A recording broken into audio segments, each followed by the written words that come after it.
r/nosleep. Hosted by you/Saturdead. We found a safe in the basement. It was very persuasive. Last year, I managed to scrape together a 6-week vacation. It started in late June and went all the way through July. It took a lot of overtime and saving up, but it was going to be a magical time. I bought a new car and was going to drive state by state to visit friends and family. You know, the aunts and uncles you haven't seen for a decade. The cousins. The childhood friends. I had it all planned out. 5 days before the vacation started, those plans changed. I was coming back from lunch and a sedan blasted through a red light as I crossed the road. It clipped my left side, snapping my knee and shin bone. Did some pretty nasty damage to my left elbow as well. So all my packed bags were abandoned in the hall, and my new car was left to collect pollen dust in the driveway. It took me an entire afternoon just to call everyone and cancel on them, one by one. Maybe next year, right? So my magical summer was turned into an involuntary staycation. I live in a townhouse. Great location, about a 10-minute walk off Main Street. The house is split into 3 parts, each one a separate space. I lived on the top floor. 3 rooms and a kitchen. Not much, but spacey. There's an identical setup for the space on the ground floor, but that place hasn't been rented out in 2 years. The townhouse is constructed in a way that the various floors are independent of one another and have their own entrances, making it a sort of apartment complex, in a way. There's also a smaller space in the basement.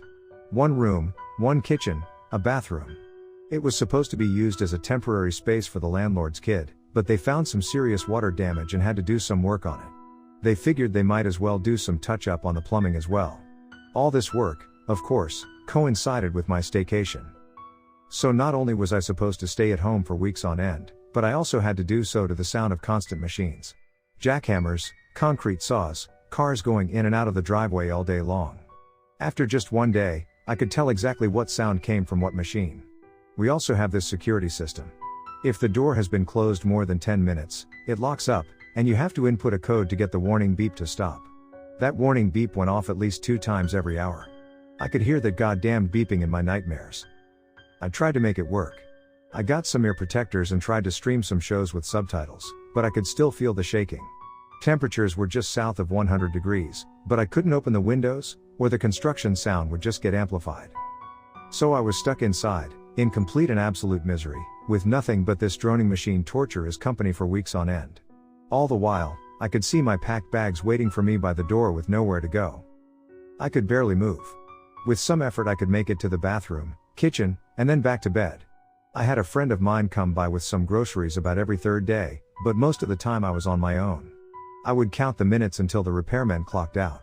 That was my only time of day to get some actual rest, and to watch something with the sound on. It was one of those nights when I was up rewatching The Sopranos when I heard yet another car come up the driveway. It was somewhere around 11 p.m. As soon as I heard that grating motor, I got this Pavlovian response to cover my ears. It was just a car, but after living through nothing but construction noises all day, I couldn't bear the thought of the slightest inconvenience in the after hours. I hobbled over to my window, ready to get into a screamfest. If I heard a single bang of a hammer, I'd be filing a noise complaint. I was on edge, and frankly, exhausted.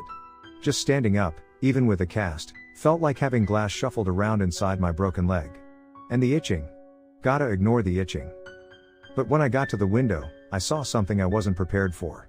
One of the repairmen had brought his private pickup. He'd brought his teenage son along. Together they started unloading what looked to be about 20 pounds of planting soil, a box of candles, and about a dozen of arm-length lead pipes. I was dumbfounded. I'd been readying myself to get into a screaming match, but now I was just confused. They went into the basement in waves, carrying everything inside. Then they just stayed down there for some time. At least 2 hours, maybe more. I watched them as they left. They seemed excited. The son was moving back and forth, making wild gestures, and the dad kept smiling and nodding. When they drove away, they turned up the music and kept the windows rolled down. They were having a little party of their own. The next day, no one showed up. It was a Wednesday, and they should have been there, but no one came. All the tools were left outside. They were far from done, the driveway was a mess, and there was plenty of work to be done. Still, I couldn't complain about having a quiet afternoon for the first time in literal weeks. I spent the day without my ear protectors, rewatching all the Jurassic Park movies. That night, 2 cars pulled into the driveway. The guy with the pickup from the previous night, and an old mud-colored sedan. 4 people in total, none of which I recognized. 2 guys, 2 women, all of them somewhere in their 40s and 50s. I couldn't see what they brought, but it was entire bags and boxes full of stuff. The only thing I could recognize was a handful of royal blue plastic tarps, and rope. They were down there for hours. I hobbled over to my front door to listen to what they were doing, but all I could hear was speech and a little cheer every now and then. At one point, someone exclaimed something, and the others laughed. It sounded like they were having a good time. I didn't like it. Not one bit. They didn't leave until about 3 in the morning. I heard them get into their cars, laughing all the way.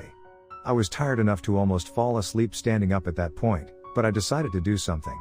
I wanted to know what was going on. It took a lot of effort just to convince myself to try. I had my phone with me, just in case. A wrong step could send me right back to the emergency room. I got out the front door, hobbled my way to the ground floor, and all the way up the side of the house to the basement entrance. Took me about 15 minutes. The basement had been locked up for the night, but my front door keys could open the lock for both the ground floor and the basement. Perks of having a lazy landlord. The lock clicked open. More stairs. The ceiling light didn't work, but there was a large flashlight right by the entrance. I grabbed it and continued downward. The air was damp with smells. Mostly soil, but also dust and plastic. The space wasn't supposed to be very large, but they dug out a massive chunk of ground. It didn't take much effort to see that something wasn't right though. The entire concrete floor had been ripped open. This was probably part of fixing the water damage. They'd covered the raw dirt with blue plastic tarps, and then started to fill it with planting soil. Along the edges of the dugout hole were lead pipes. They'd been driven into the ground and had a candle placed atop, like standing torches. 12 of them in total, in a perfect circle. And in the middle of that circle, was a safe. It was this massive iron box, like some turn-of-the-century level thing. As tall as a small child. It was balancing in the middle of the room, on top of a flat rock, the only space that hadn't been dug out. The safe seemed brand new, like it had been polished and cleaned. It looked like the crew had started to just dig out the floor, but as soon as they encountered this, they'd excavated it completely. There was a ladder leading down into the hole, but I couldn't use it. Not in my condition. I remember just standing there with flashlight in hand, not knowing what would pop up in front of me next. It felt surreal. There were little details all over the place. An empty wine bottle in the corner. Little holes in the dirt where seeds had been planted. A watering can by the edge of the stairs. There were blankets covering the edge of the hole, making it easier to sit by, not that I would. I also noticed cigarettes, a radio, and batteries. Candles everywhere. In the exposed pipes, on the floor, on boxes lined against the walls, everywhere. I tried to make sense of it. Whatever they were doing down there wasn't part of the job. Still, I had a hard time figuring out what exactly they were up to. Hello? The voice was distant, yet clear. I got the mental image of a flower bursting through concrete, something making its way through a barrier. But there was no question about it, it was coming from the safe. I think it was a woman.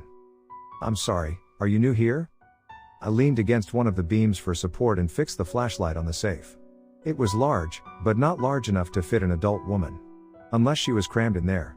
I was having a hard time seeing how a voice could come out of it, so I brought out my phone to record it. Hello. Hi. Can you hear me? I caught it on tape and played it back to myself to make sure I wasn't imagining things. I saved the recording. It's a bit quiet, so I enhanced it. You can check it out for yourself, if you want, but there's a lot of static.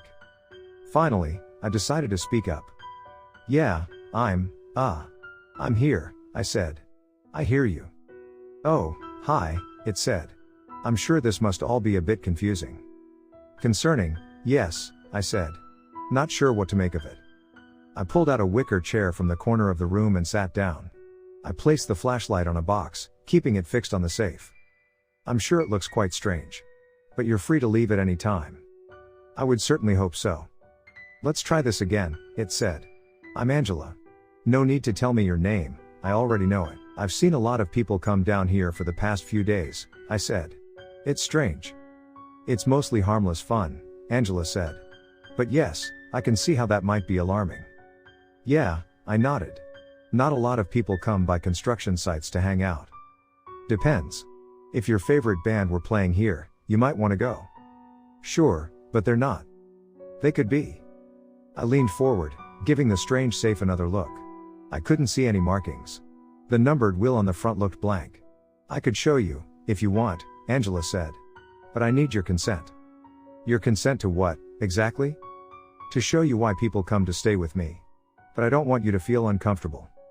Will it hurt? Not at all. All right then. In the blink of an eye, I felt the wind rush towards me. The brightness of the flashlight extended to a wide-open sunlit afternoon. I heard a roaring engine, and I could feel the smooth texture of leather against the back of my naked legs. As I opened my eyes, I was somewhere else. It was an open highway. A sunny day, with wind rustling my hair. I was in a car, an open convertible. An old friend of mine was driving. I was in the back seat with my high school sweetheart.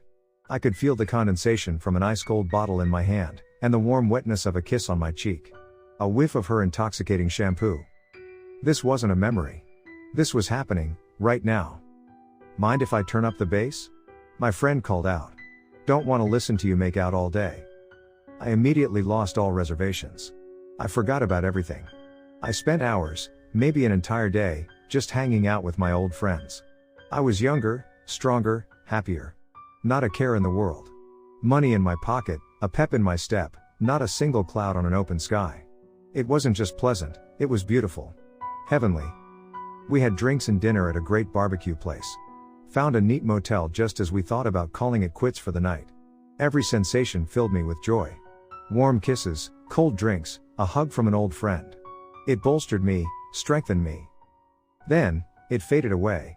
Sand running through the fingers of my mind. And there I was, with a broken leg in a dusty, broken up basement. I'd been gone no more than 30 minutes, even though it felt like an entire day. Are you okay? Angela asked. I didn't know how to feel. It was strange being back, but all the sensations I'd experienced still burned in me. I could feel it in my skin, in my mind. It was amazing. I think I'm good, I said. I don't know what to say. I suppose you want an explanation. Yeah, that'd be great. For the next hour or so, Angela told me a story. Back in the day, that safe was just a peculiar thing. It was made back in the times of the Old West, and they'd cast it from a strange metal they'd found in a drained lake. It was supposed to be used as part of a bank vault, but they noticed the money inside would be slightly changed. At first, it had just changed the value printed on the bills, but over time the changes would become more drastic. Some money would be turned into flowers. Silver would turn to glass. There were seemingly no rules, except that things would change. So, in one of many grueling cruelties of the Old West, someone decided to stick a child in there. Hence, Angela. Ever since, the safe has been closed. Not even Angela can open it. She grew up in a space where there was no need for nourishment, sleep, or breathing.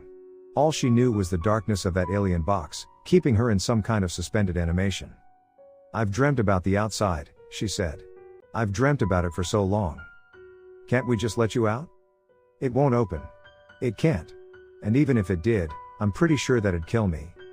So you're just stuck in there, forever? It's not all bad, she said. I can go wherever. Be whoever I want. The only world I've ever known is the one where you close your eyes and just live. And I can share that experience with you. My friends on the outside. I mean, that was. I've never experienced something like that, I admitted. But this seems incredible. Shouldn't we call someone? Do something? I suppose you could, she said. Maybe the police, or your landlord. Maybe a great scientist. But who's to say they won't put me somewhere bad, or use me for something sinister? How do you know I won't do that? I said. I'm not better than anyone else. I'm a pretty good judge of character, said Angela. And I think the two of us will get along just fine. We chatted for another 30 minutes. Just small talk about everyday life. My job, my relationships, my dreams and hopes. She was very curious, and supportive. When I finally had to leave to get some sleep, I couldn't help but long to be back. But before I left, Angela stopped me. Next time, won't you bring me something? She said. It feels good when things change. That's why they bring things here. A poster, maybe some crayons to draw on the walls? Why? I asked. The safe. It needs things to change. If they don't, it sort of lulls itself to sleep, bringing me along. So you need an offering? No, nothing like that. Nothing dramatic. Just something that changes this space, makes it look different, Or feel different? I'll think about it. The following day, the construction noises were back with a vengeance. Louder, seemingly random, and non-stop. They'd brought in not only concrete saws and jackhammers, but also a small wood chipper. I was exhausted from the previous night and spent most of the day just trying to keep my eyes shut. But there was something else as well. I didn't want to get up. I wanted to stay in bed and dream myself back to that impossible day. The wind in my hair, the open road. All worries so far behind we couldn't see them in the rearview mirror. The real world felt cold to me. Awkward. Like a cocoon wrapped around a struggling insect, yearning to fly free. That night, I skipped dinner and went straight for the basement. I was halfway out the door when I stopped to consider Angela's wish, that I'd bring something. I considered skipping it, but there was that tiny part of me that feared that if I did, she might not show me that magical space again. But if I did, I was subjecting myself to her wish. Then again, it was up to me. I could make my own choices. I decided to bring her an empty flower pot. The plant in it had long since died, and I didn't have a use for it anyway. She seemed to like flowers and dirt, so why the hell not? But the basement door was already open. This time, I wasn't alone. There were 2 repairmen down there, along with 3 random strangers. All the candles were lit, casting a warm light across the room, making the shadows dance on the walls. They were all lying on the floor. Some inside the pit with the safe, others on the concrete floor. They looked like they were sleeping. Twitching, grunting a word every now and then. Little chuckles, sighs of relaxation. Like the strangest slumber party I'd ever seen. The wicker chair I'd sat in the previous night was waiting for me. "I'm glad you came back," said Angela. "Thank you for the gift. I figured you'd like it, seeing as you have. Potting soil, and all that." I looked around. Standing among these restless strangers felt wrong. They looked too happy. Too content. I felt like the only sober guy at a party. "Why do you do this?" I asked. "What's in it for you?" "I get to live it with you," Angela said. "And I can't do it alone." "But what's the point?" I asked. "It's all fake." "What's the point of any experience, in the end?" she asked. "It all goes away with us." "Sure, but with that point of view, nothing matters. So let's make the best of it while we can." Wait. The blink of an eye. A sunset beach on a tropical island. Palm trees swaying in a warm breeze. Children playing in the water. Distant strumming on a guitar, and the thumping bass of a party. Freshly cut honeydew melon on a platter to my right, and an entire night of possibilities ahead of me. "Angela," I said out loud. We should talk about this." I knew I wasn't really there. That strange sensation in my stomach was still bothering me, telling me that this was all wrong. Unnatural. But being there, in that moment, I couldn't discern it from reality. This was Angela's dream for me, and she wanted me to be happy. I was already there. Why shouldn't I indulge? Over the next few days, I started to get to know the other people going down there. Some were part of the construction crew, others were their friends and family. Some went down to spend time with people that had passed. Others were living out dreams of long-lost love or missed opportunities. This one guy was obsessed with a TV show, and Angela helped him live out his dream of being part of the cast. There were about 12 people overall, and I got to know some of them pretty well. The amount of time we spent with Angela changed from day to day. Some experiences could last for days on end, while only spending hours in the real world. My longest time was about 3 days, while only taking about 2 hours of real time. I was the VIP on a Caribbean cruise, being pinballed between an open bar, smiling faces, and never-ending comfort. And once I stepped out, the others were there for the come down. We shared our experiences, had a few cups of coffee, and went on with our day. Some wouldn't leave though. Some would stay there. I lost track of time, overall. I missed doctor's appointments, checkups, follow-ups, all of it. I stopped taking calls, and I forgot to give my friend money for groceries. I started having trouble discerning my real needs from the comfort of dreaming. I only ate and slept because my come-downs would get worse if I didn't. That moment where you come back to your body can be devastating if you're hungry, tired, and thirsty. That's why some brought wine. It was easier to come back if you were a bit buzzed. I was involved with this group for about 4 weeks in total. It felt like a lot longer, since every time we went along with Angela would feel like a day, or several, in and of itself. I went on countless adventures, to the point where I started to dissociate with my body. I'd forget about all my needs and wants. Like, what's the point of changing your shirt if you're only going to be awake in this body for another 6 hours or so? It kind of felt like putting on a 3-piece suit before heading to bed. Now, my leg was still broken. I had people come by to help me downstairs, and a lot of us had fixed up that space pretty well. We'd hung lights along the walls, colored the concrete floor with crayons, and watered the sprouting flowers growing from the pots and soil. I don't quite know what they were supposed to be, but it was called Helianthus cerulea. Apparently, it was Angela's favorite. We'd made that space our own. Then there was that one night. There were 26 of us in total, all gathered in that basement. I sat in my wicker chair. Others were spread out all across the room. There was this sense of anticipation in the air, like charged static. We could feel tonight was going to be special. And finally, her voice came through. "Oh, isn't this something?" laughed Angela. "So many friends. Thank you for this. This confidence. I don't deserve you." Some laughed, some just smiled. There was a young couple leaning against one another in the corner, raising a drink towards the safe. Good vibes all around. "Tonight, I want to meet you all. There, on the other side. Is that okay with you?" A cheer rose from the crowd. Of course it was okay. We loved Angela, we were dying to see her. "You're all too kind. Sweet dreams, my loves." As I exhaled and closed my eyes, something unfamiliar blanketed my mind. And when I opened my eyes, I was somewhere I'd never been before.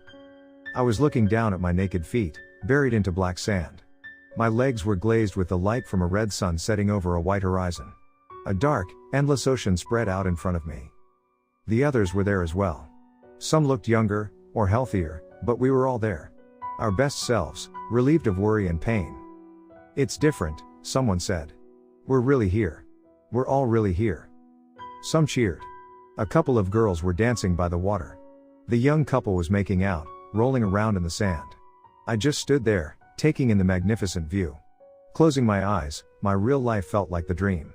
This was the actual me, dreaming that I was a miserable office drone with a broken leg. A hand brushed against my shoulder. "I'm glad you're here," Angela whispered. I looked up at her. Angela was 7 feet tall. It's hard to describe her, she was sort of devoid of color. Not white, not black, just uncolored. No hair, no scars. Neither man nor woman. She looked like a quasi-person who hadn't yet decided on what to be. She had no facial expression.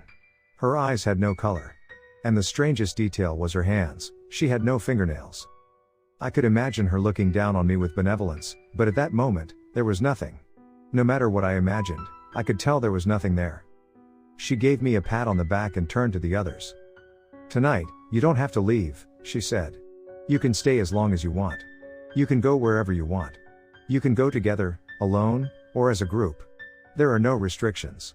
Your generous gifts and your confidence in me have realized my full potential." She dove into the water. We followed her. Others crowded ahead of me, eager to follow her into the deep. I lagged behind. "Let's go for a swim together," she said. "To distant shores, and untold lands beyond." My leg hurt. There was this uncomfortable nerve pinch shooting up the side of my body. I looked down. I could feel the water pooling around my feet. I was perfectly fine, but I could still feel the pain. The real pain. Looking back up, some people were gone. I tried to find the young couple. The girls who'd been playing by the water. Counting heads, I only saw 19 of us. Had some of them gone ahead? As I scanned the surface, I saw a head dip under the water. They didn't come back up. One by one, people started to doubt. Some looked at one another, unsure of what to do. Angela, who was the furthest out, urged us to hurry. "Come then," she laughed. "It's not that far." I saw a man ahead of me have a change of heart. He turned to head back to shore. He met my gaze for a second, and in the blink of an eye, he was pulled under. Panic. We fled back to shore. I saw something moving in the waves. Some who dipped down came back up, screaming for help. Others just screeched like wounded animals. A cacophony of horrible realizations came at me all at once. "Let go of me. Let go." One screamed. "It's got me. It's got me. Please. Please, no." As soon as something cold touched my toe, I flinched. And for a moment, the spell was broken. I was back in the real world, standing at the edge of the concrete hole. Everyone else had jumped in. Some were having seizures in the dirt, others had stopped breathing. I saw a young man with a broken neck. I had been putting weight on my wounded leg, which had distracted me from jumping in myself. I'd been compelled, but that tiny bit of pain had kept me grounded. The safe was slightly ajar, and something was emerging from within. Then I was back on that beach. White algae were spreading across the black sand like sickly veins. I saw one man being dragged into the deep, no matter how hard he dug his hands into the sand. There were only a few of us left.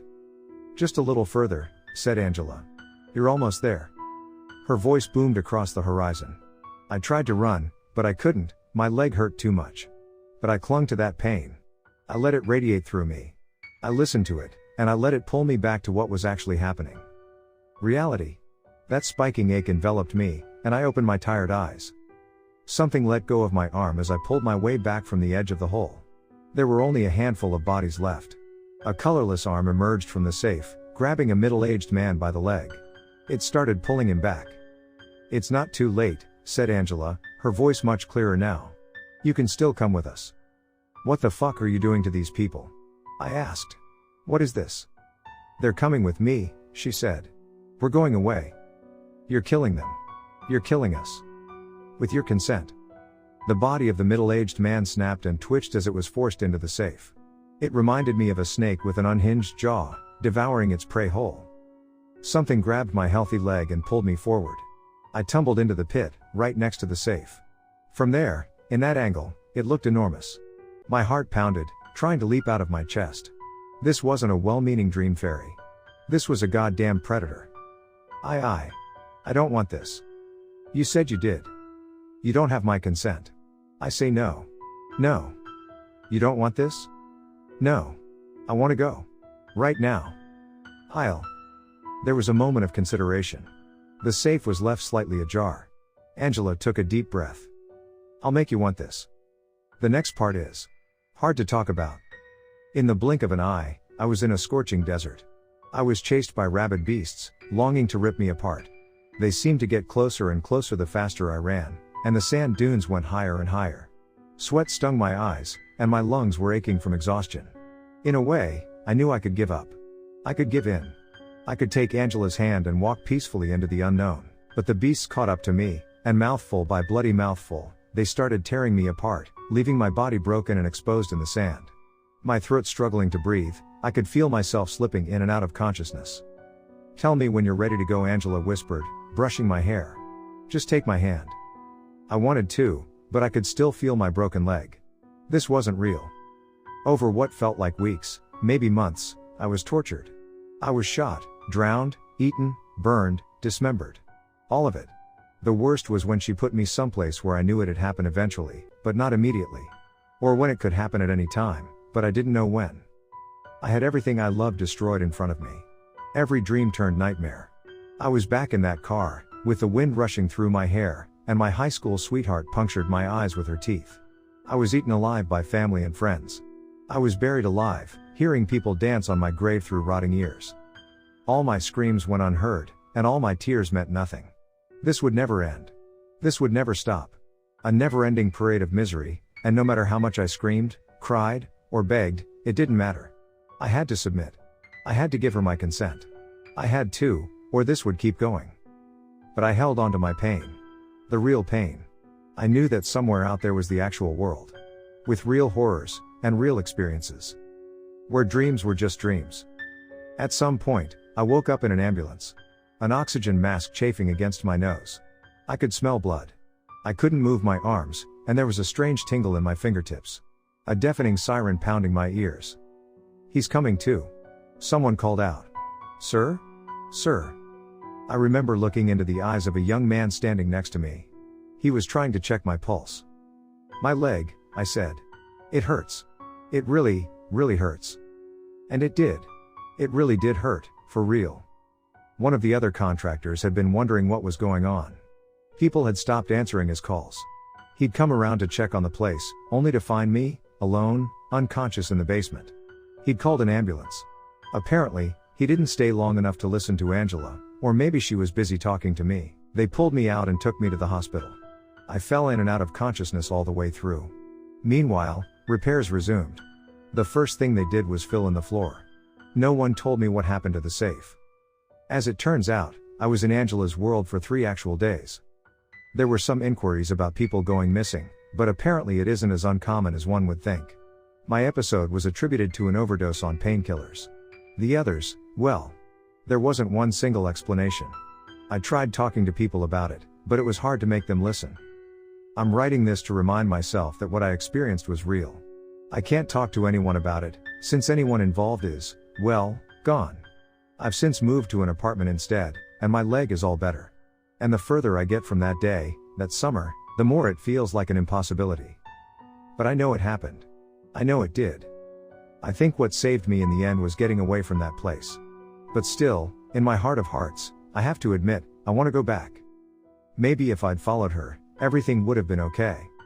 And maybe, it wouldn't be.